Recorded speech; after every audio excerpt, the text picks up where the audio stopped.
Hey guys, what is up? So today I have behind me the first 2022 Subaru Forester in the sport trim. I'm gonna go over details on the options available, the pricing on this car, and all you need to know about the new Forester Sport. If you guys are new to my channel, my name is Alex. I like to make weekly videos on Subaru, so if you enjoy videos like that, please be sure to click that subscribe button down below. Also, if you guys learned something new today and get value out of this video, I'd really appreciate it if you click the like button. We'll start with just the visual and aesthetic details on the car. It's not much different from the previous years for the sport trim, but I do want to articulate some of the differences and talk about the sport trim in general for people who have never seen one before. One thing the Sport is known for is the orange or red, depending on how you see it. I don't really know what quite color it is, but the red or orange trim colors here, you do have that all the way around. That is a standard on all sport trim levels for the Forester. So you see it around the side skirts, the front bumper, and then up top on the roof rails. So that orange red color trim is a specific design unique to the Sport. You get it back here on the rear bumper and on the logo on the hatch. The red is also carried on into the interior pieces. I'll show you that in just a moment, but I did want to show you some other things too. The back spoiler and the, I don't know what you want to call this trim, this deck lid piece here is a polished black. I know one of my previous videos, we were looking at the Forester Wilderness, and that was more of like the cladding black with the matte finish and a textured material. This is a smooth finish. It is a little dirty. It hasn't been detailed yet. Don't hate me. We're gonna get it cleaned up for the customer. But this has the polished black around the spoiler and the trim pieces here. The wheels are 18 inches, wrapped in the Falcon tires, painted this polished black color. This hasn't changed from the original 2019 Forester Sport when they first introduced it. It's a really stylish wheel. A lot of people really like it, and hence why they've kept it. You can get the exterior in a couple different colors, but you can't get it in all of the colors that the Forester is typically offered in. So this is the dark blue pearl. It's a really, really dark color. It's hard to capture accurately on camera, but it is a very dark blue. You can get this in a white, the ice silver, the dark gray, which is called magnetite gray metallic, and the black. So you can get it in a few different colors, but you can't get it in the wilderness blue or the regular blue color. You can't get it in the greens or even the new autumn green that is now offered on all the other trim levels. I always suggest for customers to check out Subaru.com for building their car out, because you can see what color options are available, what optional packages are available, so you're not left guessing. But obviously, if you guys have any questions on the specific details on any trim level, you can always leave it down in the comment section below and I'll be happy to answer that for you. I forgot to mention at the beginning of this video, but if you want to know about all of the technical side or the buttons and controls on the Forester Sport, then check out this video up here I made about 5 months ago. It actually covers that on a 2021 model, which the controls are identical to the 2022 model. The last thing I want to show you guys on the outside of the car are the headlights and the grille. So we have seen this in some of my most recent videos, how the headlights are now a sharper edge here. So it looks a little bit more aggressive, and the front grille is now painted polished black on the front of the car. So that is a standard now. All of them are going to have the polished black front grille, unless you go with the Wilderness, in which case has the matte black.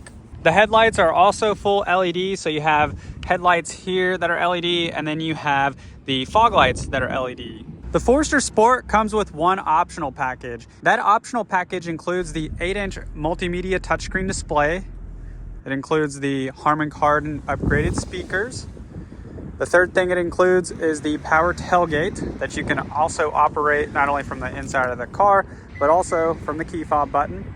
And then lastly, you get reverse automatic braking on that optional package. Now you can get the Forester Sport without that package and save yourself about $1,700, but it really just comes down to if you like those options If you do, go with it. If you don't, then save yourself the money and go with the standard sport package. So the standard sport package will look just like this. It just won't have any of the features that I just mentioned.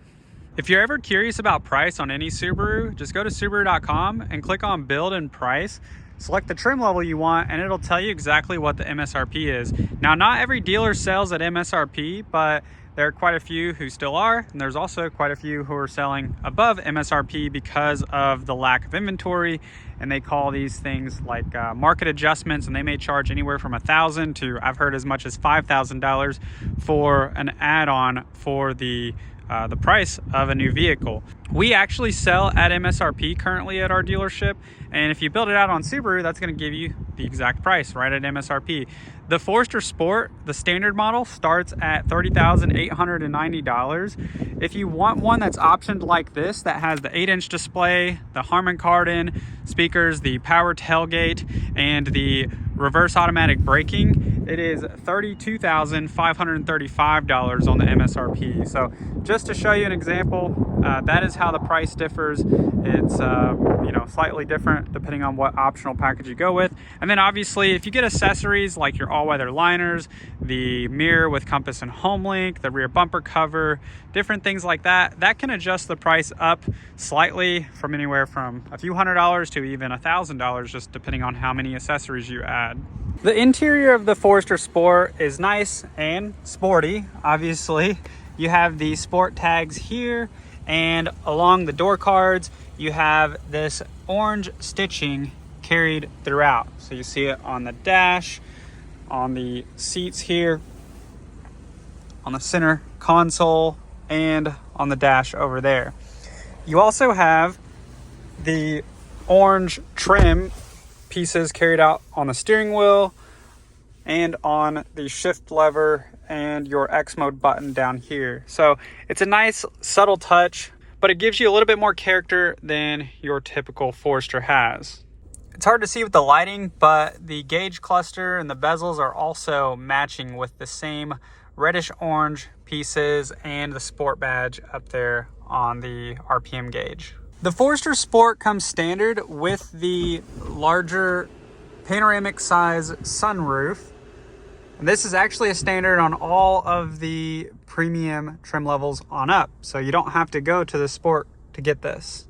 The Forester Sport actually has the same engine that are in all of the other Foresters. So it's a 2.5 liter 4-cylinder engine. It gets about 182 horsepower and can average around 30 miles per gallon, so 26 in the city and 33 on the highway.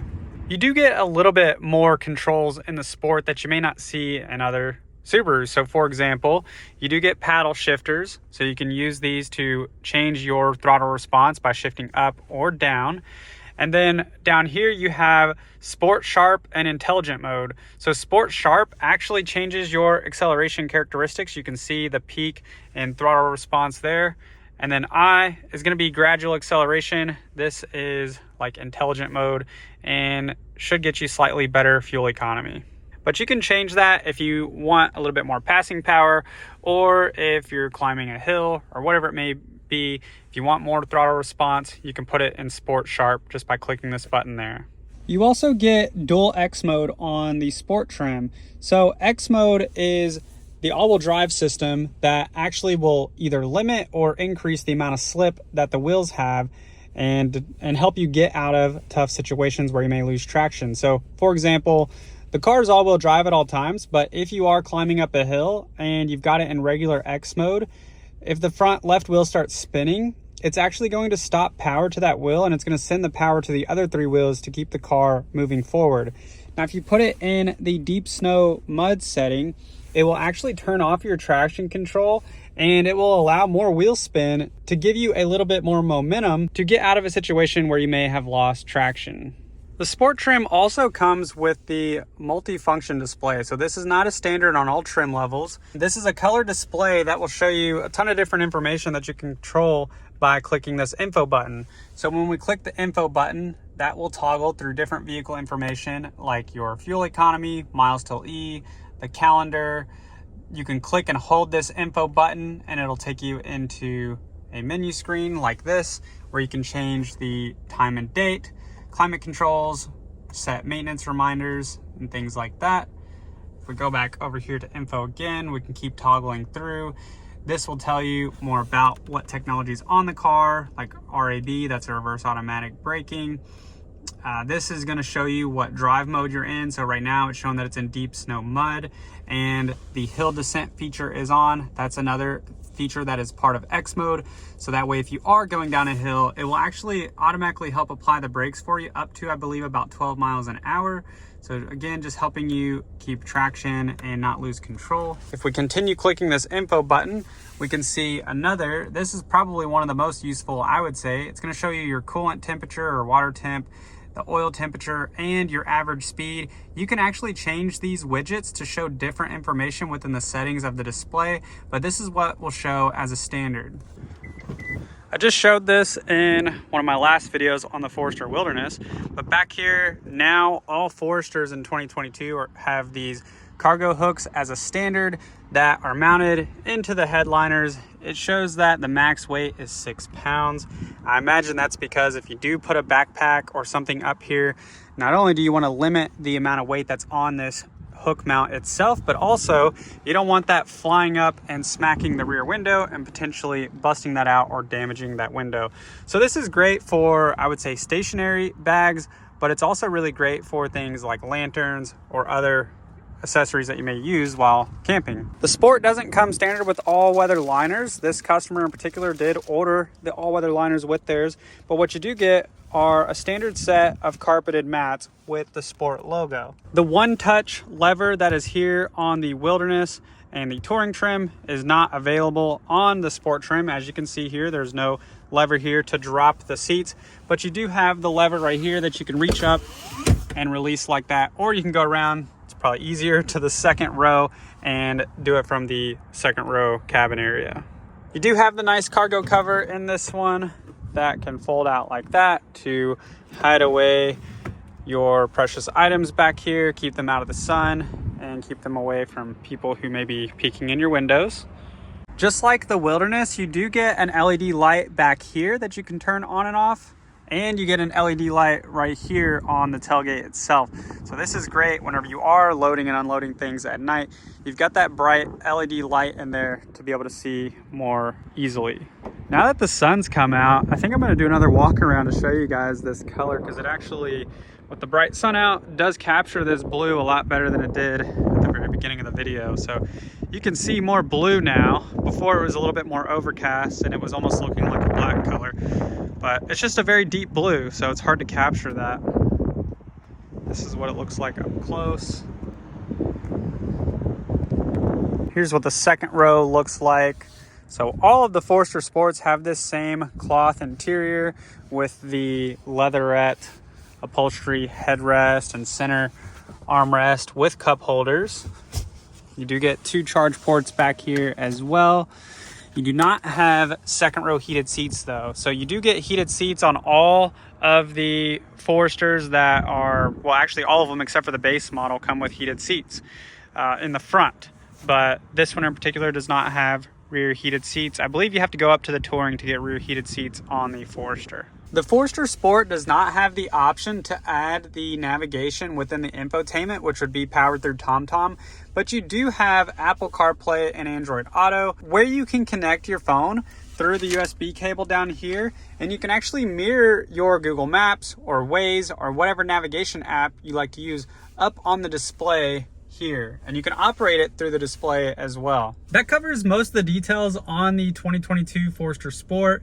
I hope you guys enjoyed this video. If you want to see more details on all of the different trim levels, click on the YouTube card above. I made a video talking about all the differences. So if you're trying to figure out which trim level is best for you, definitely check that out. If you guys have any comments, leave them down in the comment section below. I hope you have a great day, and I will see you in the next one.